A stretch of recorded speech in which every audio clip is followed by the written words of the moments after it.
wacay maxay isdhaamaan hadduu runtu sheegay inuu yimaado ururada saxaafadda isku balamiyo war inakaa dhibaato ma gaartay waa raaligelinaha uu dhihi kari laakiin muxuu ku dheh ha ii yimaadaan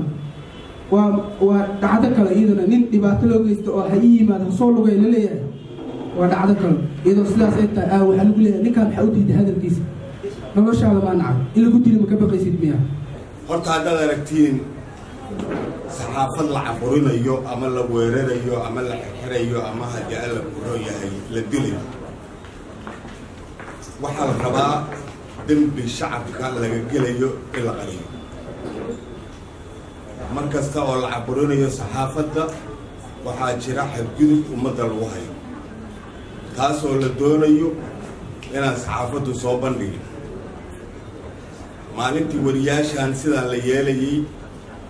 haddii alla kuro yahay dadka deegaankaas deganaay oo xaafaddaa ku noolaay dhibaatada lagu haya maadnaa malaykari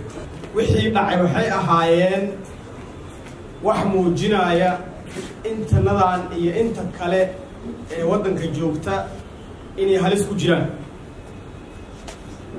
waxay ahayd wax muujinaya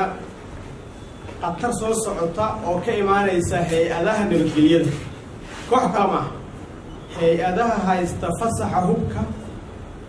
halis ka imaanaysa oo aan warbaahinta keliya ku wajahnayn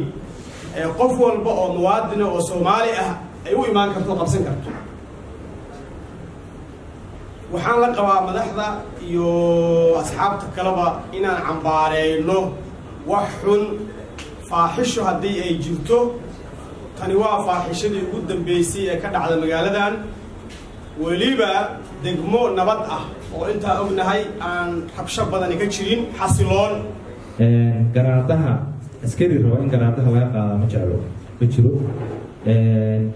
wariyaashana waxaa garaadahoodii iyo kaamirada ay wataan iyo mikrofoonka wataan waa garaadaha askarigu xiran kale marka waa inay ogaadaan askarta in sida aysan rabin in garaadaha loo xayuubiyo ama loo ciqaabo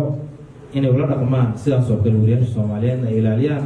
in kaamiradu ay la mid tahay garaadaha ku xiran askariyo midda labaad dadweynaha Soomaaliyeed haddii aysan jirin saxaafad xor ah meeshaas waxaa ka baxaya hal abuurna ma jiraayo xuquuq kale oo ayaka loo doodayo ma jiri doonto ciidamadu waxa ay diidanayeen in qasaaraha dadka gaaray bulshada loo baahiyo kasarkow saldhigga burburay waxaa ka badan ku dhowaad 100 guri ayaa meesha ku tiilay oo jeegada ka samaysan sida deegaanka maadaama uu fidayo oo deegaanka si kobac samayna marka guryihii burburay ayaa ka darnaa saldhigga dowladda ayaa lacag haysato oo cashuur dadka ka qaado oo dhisan karto laakiin nin iska xamaalata ah oo laga yaabo maalintii $3 oo magaalada ka soo helo ama $1 jeegado oo isku soo arooriyay oo deegaan uga dhistay ay burbureen marka waxa la qarinaa waxa ka weyn waxa in dadka la dhibaateeyay ay ahayd in dhibaatada meesha ka jirta la baahiyo cambaaren kaliya nagu filan annaga dadkaan la hadlayna askarta yar maaha taliyaasha aad sheegaysaan maaha askarta aan la hadlayna waxaa waaye taliyaha ugu sarreeya iyo wixii kasii sarreeya waay oo soo magacaabo dadkaas waa dadkaan fariinta u direen waxaan ka rabnaa inay yidhaahdaan taliyahaas waa la xiro jagadan waa la